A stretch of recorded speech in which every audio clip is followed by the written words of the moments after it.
Bible answers, Bible జవాబులకి మరొకసారి ప్రభు అయిన యేసుక్రీస్తు పేరట మీకు అందరికీ ప్రేమతో స్వాగతం పలుకుతున్నాను. ఈనాటి ప్రశ్న: మా పాస్టర్ ఎక్కువ సమయము పాటలతో, సాక్ష్యాలతో, ఇతర కార్యక్రమాలతో సంఘాన్ని నడుపుతూ ఉంటారు. ఆయన వాక్యానికి ఎక్కువ ప్రాధాన్యతనివ్వరు. ఒకవేళ ఆయన వాక్యమును బోధించినా ఆ వాక్యములో ఆత్మీయ విషయాలు లోపించటం ద్వారా మేము ఆత్మీయంగా ఎదగలేకపోతున్నాం. మాకు, మా కుటుంబానికి ఆత్మ సంబంధమైనటువంటి క్షేమము కలగట్లేదని మాకు అనిపిస్తోంది. అలాంటి చర్చ్లో మేము ఉండాలా, లేకపోతే ఆ చర్చ్ నుండి వెళ్ళిపోవాలా? ఏం చెయ్యాలి? ఇది ప్రశ్న. పాస్టర్లు దేవుడి చేత పిలువబడినప్పుడు, దేవుడి యొక్క వాక్యము చేత వారు సిద్ధపరచబడి, పరిశుద్ధాత్మ చేత వారు నడిపించబడినప్పుడు, వారి ఏకైక గురి, వారికి ఉన్నటువంటి ఒకే ఒక ఆత్మ సంబంధమైనటువంటి లక్ష్యం వారి ప్రభు, రక్షకుడు, లోకానికి ఆది సంభూతుడు అండ్ సర్వాధికారి అయినటువంటి యేసుక్రీస్తును మహిమపరచుట అయితే, ప్రతి విషయంలో కూడా వారు దేవుని చిత్త ప్రకారము పూర్ణ జాగ్రత్త కలిగిన వారిగా వాక్యానుసారమైన పరిచర్య చేస్తారు. ఇప్పుడు సంఘ పరిచర్యలో పాటలు, సంఘ పరిచర్యలో దేవుణ్ణి మహిమపరిచేటువంటి, ఆత్మీయ క్షేమాన్ని కలిగించేటువంటి వాక్యానుసారమైన సాక్ష్యాలు, ఆయా సమయాల్లో సందర్భాన్ని అండ్ అవసరాన్ని బట్టి జరిపించేటువంటి ఆత్మీయ కార్యక్రమాలు అన్నీ అవసరమే. అవి ఉండుట ఏమాత్రం తప్పు కాదు. కానీ అవి అతిగా జరిగినప్పుడు, అవి వాక్యానుసారంగా కాకుండా లౌకికంగా, లేకపోతే శరీరానికి ఉత్తేజాన్ని కలిగించేటువంటివిగా ఉంటే మాత్రం సరైనటువంటి రీతిలో సంఘాన్ని వారు నడపట్లేదు అన్నది వాక్యాన్ని బట్టి స్పష్టంగా చెప్పొచ్చు. సంఘానికి దేవుడు ప్రధానంగా ఇచ్చినటువంటి బాధ్యత, లేకపోతే సంఘ కాపరికి, సంఘంలో ఉన్నటువంటి సేవకులకు, పెద్దలకు దేవుడిచ్చినటువంటి ప్రధానమైనటువంటి పరిచర్య బాధ్యత, దేవుని శ్రేష్టమైన, శ్రేయస్కరమైన, శక్తివంతమైన, శాశ్వతమైనటువంటి వాక్యమును ప్రకటించుట.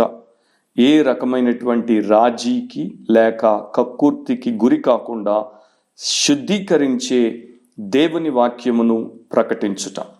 అయితే ప్రస్తుతం మనం చూస్తే, ఈ రోజుల్లో ప్రస్తుతం ఉన్నటువంటి ట్రెండ్ క్రిస్టియానిటీలో, క్రైస్తవ సంఘాల్లో మనకు కనబడేది ఏంటంటే, ఎక్కువ శాతము ఎంటర్టైన్ చేయడానికి ప్రయత్నాలు జరుగుతున్నాయి.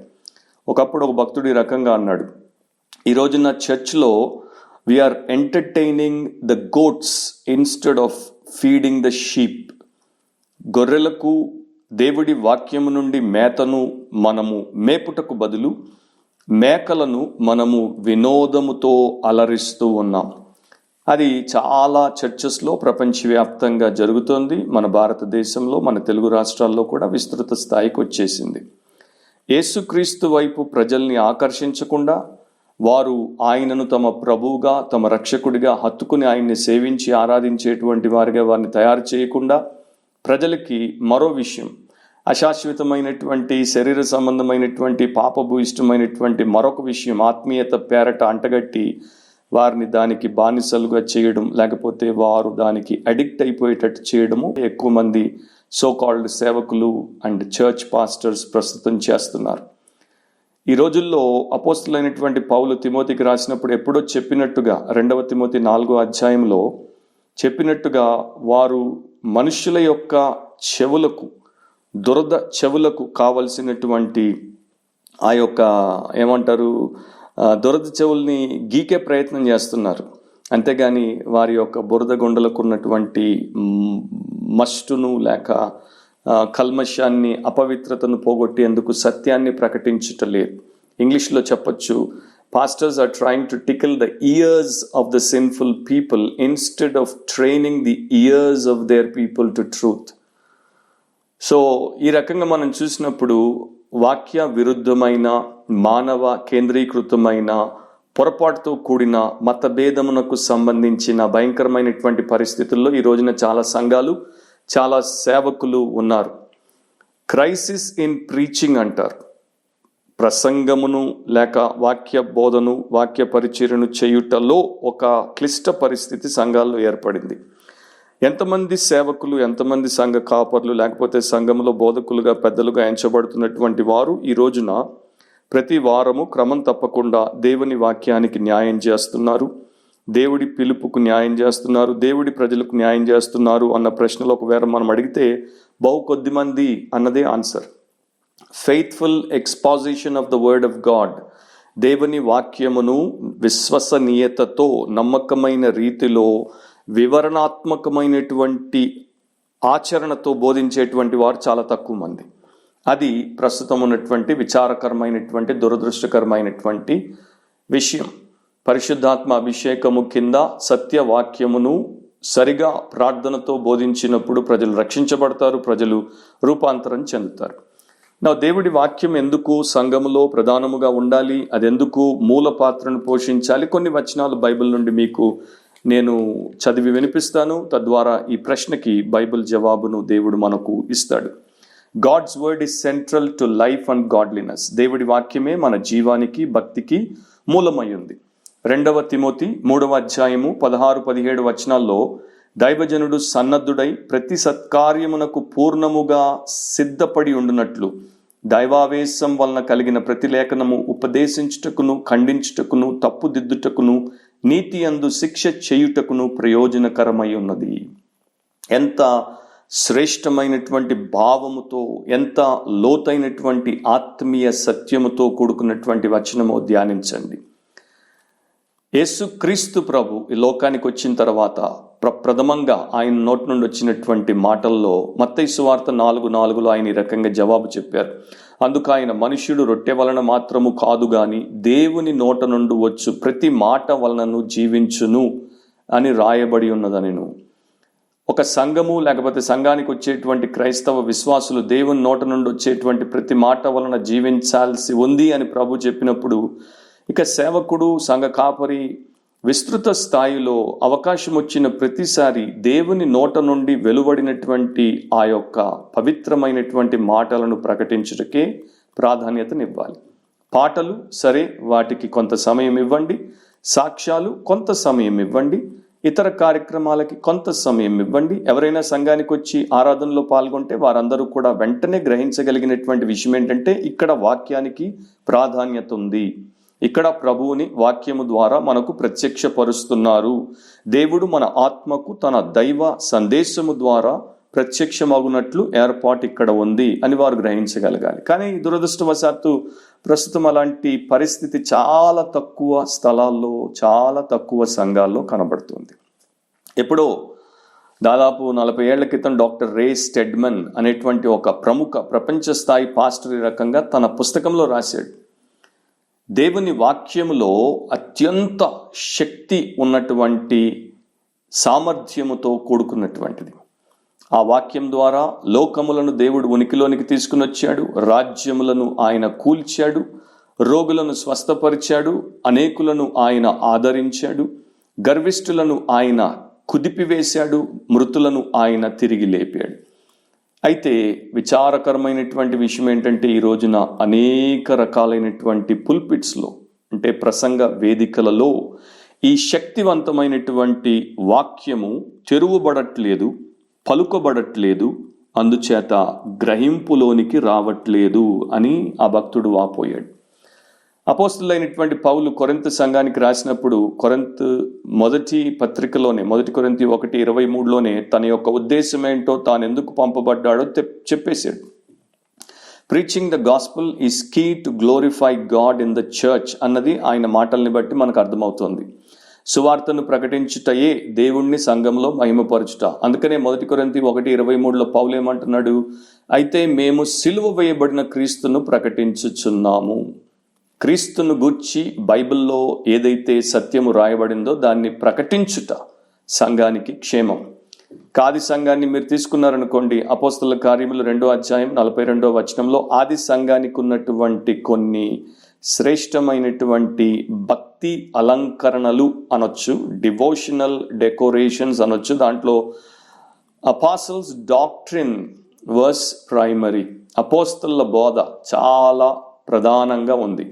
ఆ వచనం ఈ రకంగా ఉంటుంది, అపోస్తలుల కార్యములు 2:42. వీరు అపోస్తలుల బోధయందును, సహవాసమందును, రొట్టె విరుచుటయందును, ప్రార్థన చేయుటయందును ఎడతెగక యుండిరి.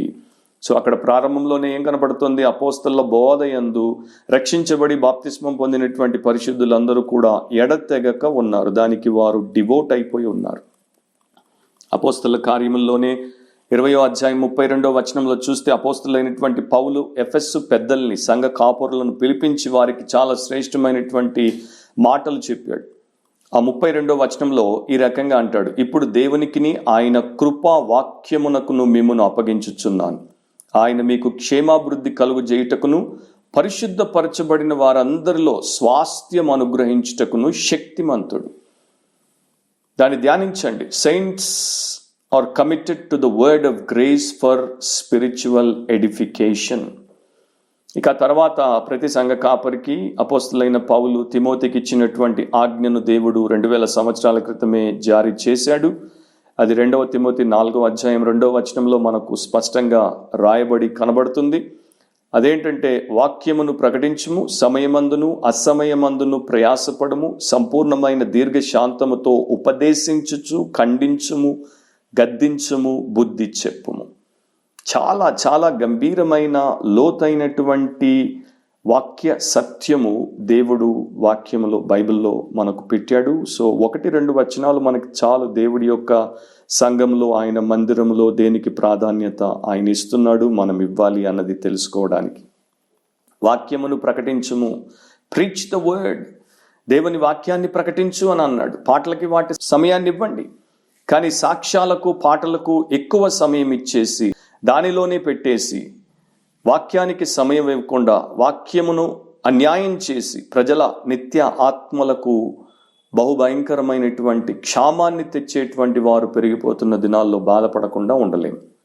సో ఇవన్నీ కూడా మీరు తెలుసుకుంటే, గ్రహించగలిగితే, దేవుడి యొక్క విధానం ఏంటో మనకు అర్థమవుతే మనము సరైనటువంటి ప్రార్థనాపూర్వకమైన నిర్ణయాలు చేసుకోవడానికి అవకాశం ఉంటుంది. ఇంతకీ దేవుడు సంఘానికి పాస్టర్లను ఎందుకు ఇచ్చాడు? దేవుడు సంఘానికి బోధకులను ఎందుకు ఇచ్చాడు? వాక్య పరిచారకులను ఎందుకు ఇచ్చాడు? సేవకులను ఎందుకు ఇచ్చాడు? పాటలు పాడడానికైతే కాదు, సాక్ష్యాలు వినిపించడానికి, చెప్పడానికైతే కాదు. అఫ్కోర్స్ అవి నేను ముందుగా చెప్తున్నట్టుగానే పొరపాటుగా అర్థం చేసుకోకండి. వాటి స్థానాన్ని వాటికి ఇవ్వండి. కానీ ప్రధానంగా దేవుడి వాక్యంలో ఏం చెప్పబడింది? ఎఫెస్సు సంఘానికి ఏమని రాయబడింది? ఎఫెస్సి 4:11 నుండి 13 వరకు చదువుతున్నాను, జాగ్రత్తగా వినండి. మనమందరము విశ్వాస విషయంలోను దేవుని కుమారుని గూర్చిన జ్ఞాన విషయంలోను ఏకత్వము పొంది సంపూర్ణ పురుషుల మగు వరకు, అనగా క్రీస్తునకు కలిగిన సంపూర్ణతకు సమానమైన సంపూర్ణత గలవారమగు వరకు ఆయన ఇలాగు నియమించెను. పరిశుద్ధులు సంపూర్ణలగునట్లు క్రీస్తు శరీరము క్షేమాభివృద్ధి చెందుటకును పరిచర్య ధర్మము జరుగుటకును ఆయన కొందరిని అపోస్తలును గాను, కొందరిని ప్రవక్తలను గాను, కొందరిని సువార్తికులను గాను, కొందరిని కాపర్లను గాను, ఉపదేశకులను గాను నియమించారు.